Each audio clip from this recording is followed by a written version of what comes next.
Hello everyone, welcome to Daily Current Affairs Analysis at Advait IAS Academy. Today is 2nd July 2025 and today current affairs I am discussing from both prelims and mains perspective. Okay, so there are three topics that we will going to discuss today. One is important schemes launched by the government of India, employment linked incentive schemes. Important है GS paper 3 karne important है, GS paper 2 karne important है. Okay, 3 और 2 দুটা karne important है, government schemes of karne important है. Okay, তারপরে আমাৰ অৰূপ কুমাৰ দত্ত ছাৰৰ কথা আহিছে, very important. APSC preliminary question আহিয়ে থাকে তাৰ উপৰি digital India 10 years complete হৈছে ওকে তাৰপৰ আমি ডিসকাশন কৰিম okay so let's discuss this topics first topic টো হৈছে যে আমাৰ this new scheme employment link incentive schemes okay recently এটো লঞ্চ কৰিছে so cabinet note to job link incentive schemes okay so আমি ডিসকাশন কৰিম এই স্কিম টো হয় কি ইয়াৰ পৰা আমাৰ কি কি বেনিফিট হ'ব পাৰে ওকে ৰিসেন্টলি আমি যদি চাওঁ যে ইউনিয়ন ক্যাবিনেটে কি কৈছে যে this scheme employment link incentive scheme to ki korise launch korise on 2nd July today only 2025 and your main aim to is to boosting employment generation in our country particularly in the manufacturing sector amar manufacturing sector job creation or karone a production link employment link incentive scheme to ki korise government of India cabinet agree korise okay and yar karone amar this much budget ki kora goise allocate kora goise for 2 years okay so ইয়াৰ পৰা আমি যদি চাওঁ যে ইয়াৰ পৰা benefit কাকা হ'ব পাৰে যে বেনিফিট আমি যদি চাওঁ এই স্কিম টু মেইন কি ফিচাৰ্স আছে okay আমাৰ যদি ইউনিয়ন বাজেট হৈ গল তাতে মেনশন কৰিছিলে 2024-2025 ত যে under the PM's package for the 5 employment and skilling schemes তাৰ আন্ডাৰতে আমাৰ এই স্কিমটো কি কৰা গৈছে ইন্ট্ৰোডিউস কৰা গৈছে লঞ্চ কৰা গৈছে okay ইয়াতে আমাৰ যদি চাওঁ আমাৰ মেইন টাৰ্গেটটো আছিল যে 4.1 crore ইউথক আমি কি কৰা এমপ্লয়মেন্ট অপৰচুনিটি দিয়া বা তেওঁলোক আপস্কিলিং কৰা বা স্কিল ডেভেলপমেন্ট কৰা ওকে আৰু তাৰ কাৰণে অলমোস্ট 2 লাখ crore rupees কি কৈছে গভৰ্ণমেন্টে ডিপ্লয় কৰিছে এলোকেট কৰিছে okay ELI scheme specially aims to generate over 3.5 jobs 3.5 crore job in 2 years next 2 years ot 3.5 crore job generate কৰাৰ এটা কি কোৱা গৈছে aim লোৱা গৈছে according to this scheme যে ইন্ডিয়াত next 2 years ত 2025-27 ৰ ভিতৰত আমি 3.5 crore jobs create কৰিব আৰু ইয়াৰ কাৰণে কিছুমান eligibility criteria দিছে আৰু এই স্কিমটো it is applicable for both employee and employers employee কাৰণেও applicable হয় আৰু employers কাৰণেও applicable হয় okay ইয়াতে আমি যদি চাওঁ যে কোনখিনি এমপ্লয়ী এটো স্কিমৰ আন্ডাৰত জয়েন কৰিব পাৰিব monthly স্যালাৰি up to 1 lakh okay সেইখিনি এমপ্লয়ী ইয়াত কি কৰিব পাৰিব জয়েন কৰিব পাৰিব এলিজিবিলিটি ক্ৰাইটেৰিয়া আৰু কোনখিনি মানুহে আগষ্ট 1st আগষ্ট 2025 ৰ পৰা 31st জুলাই 2027 এইখিনি টাইমত যিখিনি মানুহে জব পাব সেইখিনি মানুহে ইয়াতে কি কৰিব পাৰিব যে জয়েন কৰিব পাৰিব okay employment link scheme incentive scheme employment link incentive scheme এই আসনি আন্ডার আমি যদি চাওঁ দুটা পাৰ্টত ভাগ কৰা গৈছে part 1 is for the employees okay যাতে কি হৈ যায় ইয়াতে আমাৰ EPFO যাতে employment provident fund organization যাতে মানুহে কি কৰে ৰেজিষ্টাৰ কৰে okay আৰু ইয়াতে সেই 1 লাখ টকা পাৰ মান্থ পোৱা মানুহলৈকে তাতে কি কৰিব পাৰিব আন্ডাৰ দি স্কিম ৰেজিষ্টাৰ কৰিব পাৰিব আৰু ইয়াৰ পৰা ইনসেন্টিভ এমাউন্টটো কি হ'ব যে ইনসেন্টিভটো দুটা ইনষ্টলমেন্টত দিব first installment and second installment 6 months and after 12 months okay up to 15,000 rupees লৈকে কি দিব আমাক ইনসেন্টিভ দিব গভৰ্ণমেন্টে okay এটো কি হয় যে এমপ্লয়মেন্ট লিংক ইনসেন্টিভ স্কিম যদি EPFO ত মানুহে ৰেজিষ্টাৰ কৰে তেতিয়া তাক সেইজন মানুহক up to 1 lakh rupees per month salary থকা মানুহে যদি ইয়াত ৰেজিষ্টাৰ কৰে for the first time সেইখিনি মানুহক কি দিব যে ইনসেন্টিভ এটা দিব up to 15,000 লৈকে আৰু দুটা ইনষ্টলমেন্টত দিব okay this is for the employee okay আৰু এটা স্কিম আছে one is for employer okay যাতে তেওঁলোকে আৰু বেছি এমপ্লয়মেন্ট জেনাৰেট কৰিব পাৰে in the manufacturing sector incentive employers for creating additional jobs with emphasis on the manufacturing sector আৰু এই স্কিমটো বেসিক্যালি আমি কোনটো সেক্টৰ ওপৰত ফোকাস কৰি গৈছে আপোনালোকে হেতু মনত ৰাখিব যে যেটো employment link incentive আমাৰ যেটো স্কিম লঞ্চ কৰিছে এই স্কিমটো মেইনলি ফোকাস কৰিছে আমাৰ মেনুফেকচাৰিং ছেক্টৰৰ লগত ওকে আৰু ইয়াতে আৰু এটা কথা আপোনালোকে মনত ৰাখিব মেনুফেকচাৰিং ছেক্টৰৰ লগতে যে ইয়াতে মেইন এইমটো কি হয় যে জব ক্ৰিয়েচন এই দুটা পইণ্ট মনত ৰাখিব জব ক্ৰিয়েচন আৰু ইয়াৰ টাইম পিৰিয়ডটো হ'ল আমাৰ 2 years আমি একেবাৰে প্ৰিসাইজলি পঢ়িম এক্সামৰ কাৰণে ঠিক আছে যাতে স্টেটমেন্ট বেস কোৱেশ্চন আহিলে যেন আমি কৰিব পাৰো ওকে আৰু মেইনছটো যাতে আমি চাওক এই গোটেই স্কিমটোৰ বিষয়টো আমি ডিটেইলছত লিখিব নালাগে আমি এজ এন এক্সাম্পলছ আমি লিখিব লাগিব 2 years তাৰ উপৰি ইয়াতে আমাৰ it is applicable for both employee and employer এইটো মনত ৰাখিব লাগিব যে আমাৰ এমপ্লয়াৰ সকলৰ কাৰণে এমপ্লয়ী প্লাছ এমপ্লয়াৰ্ছ দুইটা সেক্টৰৰ কাৰণে এপ্লিকেবল হয় কিমানখিনি কথা আমি মনত ৰাখিলে we can write our mains examination so many data are given here ইয়াতে বহুতখিনি ডাটা দিয়া গৈছে বাট গোটেই ডাটাবোৰ আমি মনত ৰাখিব নোৱাৰো আৰু গোটেইখিনি আমি পৰীক্ষাত ইমপ্লিমেন্ট কৰিব নোৱাৰো আমি মেইনলি এইকিটা কথা মনত ৰাখিব লাগিব যে কোনটো সেক্টৰৰ কাৰণে মেইনলি ফোকাস কৰা গৈছে আৰু এই এমপ্লয়মেন্ট ইনসেন্টিভ স্কিমৰ মেইনস এইমটো কি হয় ওকে আৰু কাৰ কাৰণে এটো এপ্লিকেবল হয় এলিজিবিলিটি ক্ৰাইটেৰিয়া খিনি আমি জানিলে হ'ল okay it's applicable for both employee and employer আৰু কোনখিনি এমপ্লয়াৰ জয়েন কৰিব পাৰিব যিখিনি মানুহৰ মিনিমাম আপ টু স্যালাৰি কিমান থাকিব 1 লাখ পাৰ মান্থ তাতকে ওপৰত হলে ইয়াতে জয়েন কৰিব নোৱাৰিব okay so that's all regarding this scheme okay so this is one mains practice question which you may try okay so next we will discuss about another important topic APSC পৰীক্ষাত আপোনালোকে যিকোনো পৰীক্ষাত government পৰীক্ষাত দেখিয়ে থাকিব অৰুপ কুমাৰ দত্ত ছাৰৰ ওপৰত তেখেতৰ যিখিনি ৰচনাৱলী question আহিয়ে থাকে okay আমি ডিটেইলছত ইয়াত দিয়া গৈছে শৰ্ট নোটো মেইনছত আহিব পাৰে অৰুপ কুমাৰ দত্ত ছাৰৰ ওপৰত লিখিবৰ কাৰণে তাৰোপৰি প্ৰিলিমছত question আহিয়ে থাকে এতিয়া আমি ৰেঞ্জাৰ পৰীক্ষা হ'ব বা APSC আদাৰ ডিপাৰ্টমেন্টাল এক্সামবোৰ হ'ব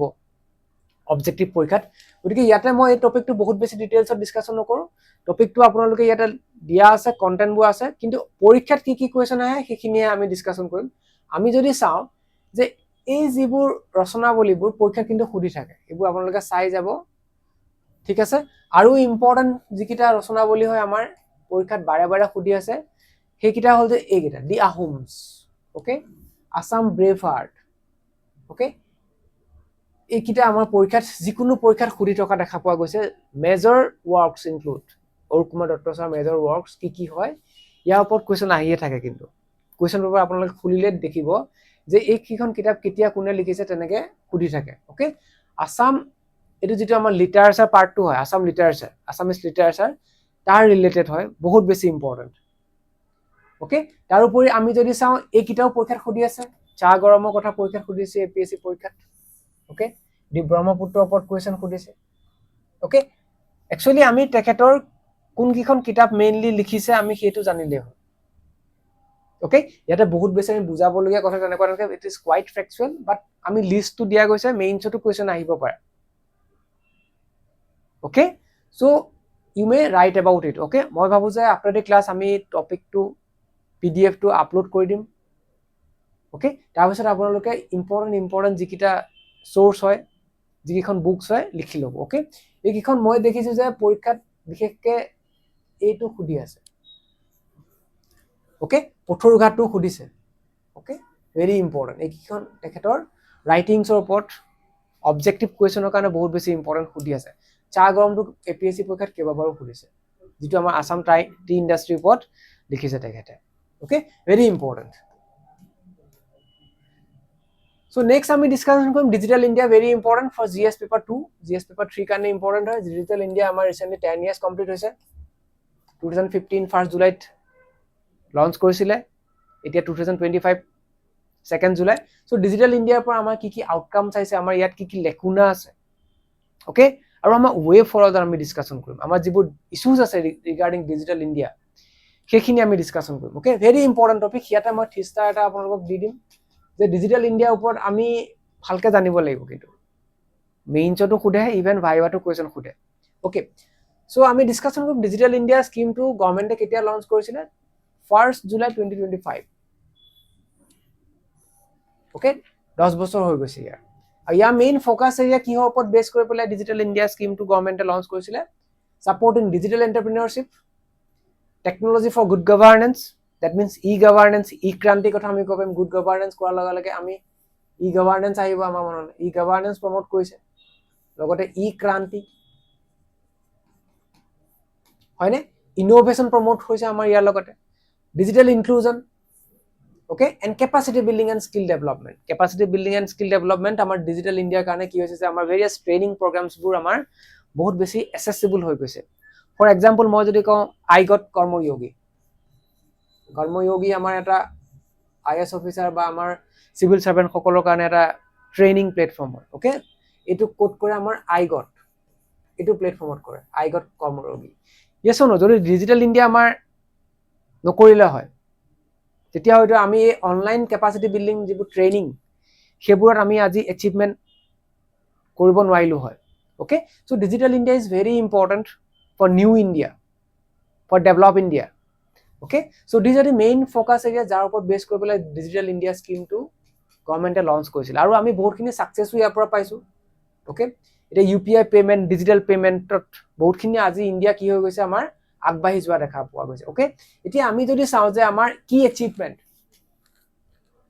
ওকে, টেলিকম বুম আমি হোৱা দেখা পোৱা গৈছে, টেলিফোন কানেকশ্যন আমাৰ বাঢ়ি গৈছে, ডাটা ৰিভলিউচন, ওকে, ডাটা কষ্ট আমাৰ কমি গৈছে, পাৰ GB 268 আছিলে 2014ত, আৰু এতিয়া কিমান হয় per GB? This is the price, okay. তাৰোপৰি আমাৰ 5G ৰোল আউট এতিয়া আহিছে, ভাৰত নেট আমি লঞ্চ কৰিছোঁ to provide connectivity in our rural India, Bharat Net. Yes ন, গতিকে আমাৰ হেল্থ ছেক্টৰত হওক, এডুকেশ্যন ছেক্টৰত হওক, ইন ভেৰিয়াছ ছেক্টৰ আজি ইণ্ডিয়া কি হৈছে বহুতখিনি আগবাঢ়ি গৈছে, ওকে। আজি India 4th largest economy of the world হয়, ওকে। তাতো আমাৰ কি হৈছে এই ডিজিটেল ইণ্ডিয়া যিটো স্কিম, ইয়াৰ পৰা আমি বহুতখিনি উপকৃত হৈছোঁ, সেইকাৰণে আজি ইণ্ডিয়া যিটো আমাৰ ইকনমিক গ্ৰোথ, ওকে, তাত ডিজিটেল ইণ্ডিয়া বহুতখিনি কি আছে আমি ক'ব পাৰোঁ যে বৰঙণি আছে, ওকে। তাৰোপৰি আমি যদি চাওঁ ডিজিটেল ফিনান্স এণ্ড ইনক্লুজনত আমি বহুতখিনি UPI supremacy, okay, Aadhaar plus DBT, e commerce, okay, এইবোৰ সকলোতে আজি ইণ্ডিয়া আগবাঢ়ি গৈছে, ইনক্লুজন আমাৰ কি হৈছে বাঢ়িছে, কিহৰ কাৰণে? Because of this digital India. এনেকুৱা নহয় যে আমাৰ একো চেলেঞ্জেছ নাই, we have so' many challenges, we have so' many lacuna in digital India. সেই লেকুনাবোৰৰ কথা যদি মই কওঁ, digital divide, lack of proper infrastructure, এতিয়াও আমাৰ গাঁও এৰিয়াত আমাৰ কি নাই? প্ৰপাৰ ইনফ্ৰাষ্ট্ৰাকচাৰ নাই, ওকে। এতিয়া মই যদি কওঁ যে আমাৰ চেলেঞ্জেছ কি কি আছে in digital India, okay, so' lake of infrastructure, lake of infra, digital infra, infra মানে মই ডিজিটেল ইনফ্ৰা কথা কৈছোঁ, ইনফ্ৰা মানে what? your digital infra, okay. Then digital divide, okay, মানে digital literacy মানুহৰ মাজত নাই, okay. These are the various challenges that we are having, okay. In rural area যদি আমি চাওঁ যে connectivity, internet connectivity is poor internet connectivity,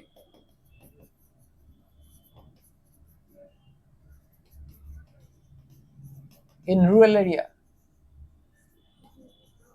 okay. This is point number 3. Point number 4 যদি মই কওঁ সবৰ কাৰণে it is not affordable, affordability, okay, okay. I can write here not affordable to all, not affordable to all, সকলোৱে এটো afford কৰিব পৰা নাই। আজি বহুত মানুহে কি কৰিব নাই, এটা স্মাৰ্টফোন ল'ব পৰা নাই, যাৰ কাৰণে কি হয় যে বহুত মানুহে ডিজিটেল পেমেণ্ট নিজৰ বিজনেছত হওক, যিবোৰ আমাৰ স্মল বিজনেছ এণ্টাৰপ্ৰাইজ আছে, ওকে, বা আমাৰ যিবোৰ ষ্ট্ৰীট ভেণ্ডৰ আছে, ইভেন মই বহুত মানুহ পাইছোঁ যে মোবাইলটো ল'ব পৰা নাই ছাৰ, সেইকাৰণে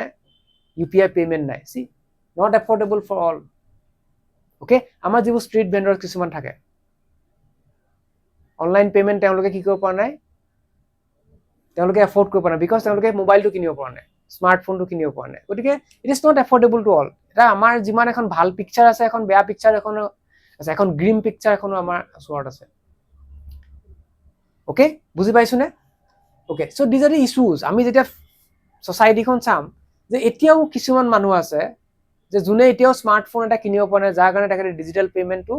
কি কৰিব পৰা নাই, এফৰ্ড কৰিব পৰা নাই। অ'কে, সেইকাৰণে তেখেতৰ মানুহে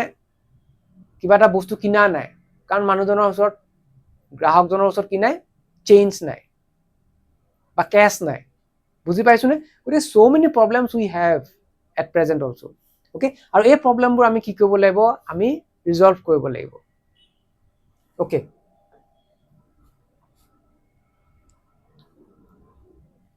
এইখিনি অলৰেডি আমি ডিছকাশ্যন কৰিছোঁ। চিটিজেন চেণ্ট্ৰিক প্লেটফৰ্ম, কেপাচিটি বিল্ডিঙৰ কাৰণে কৰ্ময়োগী,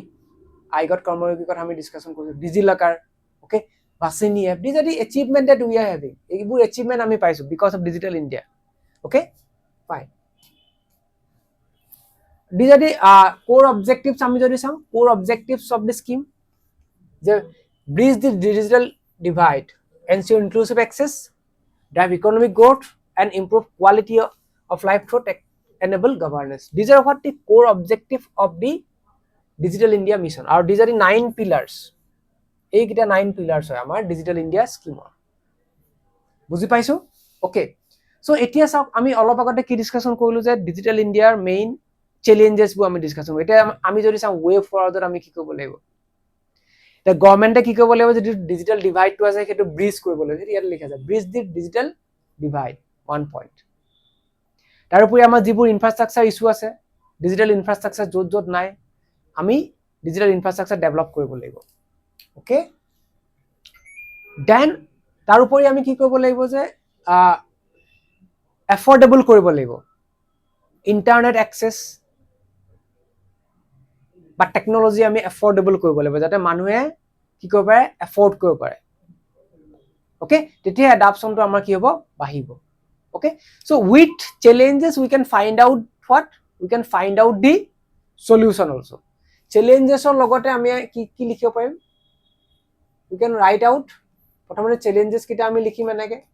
তাৰপিছত ইয়াতে আমি সলিউশ্যনবোৰ আমি উলিয়াই ল'ব পাৰিম। অ'কে, বুজি পাইছো? চ' ডিজিটেল ডিভাইডটো আমাৰ এটা ইছ্যু হয়। চ' ডিজিটেল ডিভাইডটো আমি কি কৰিব লাগিব, সেইটো ব্ৰিজ কৰিব লাগিব। আমাৰ ইনফ্ৰাষ্ট্ৰাকচাৰ নাই, আমি সেই ইনফ্ৰাষ্ট্ৰাকচাৰ কি কৰিব লাগিব, ডেভেলপ কৰিব লাগিব। Okay, getting fine.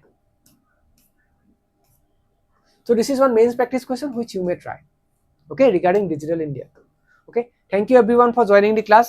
Okay, so next class we will discuss about another important topics by tomorrow. Okay, thank you for joining. Thank you.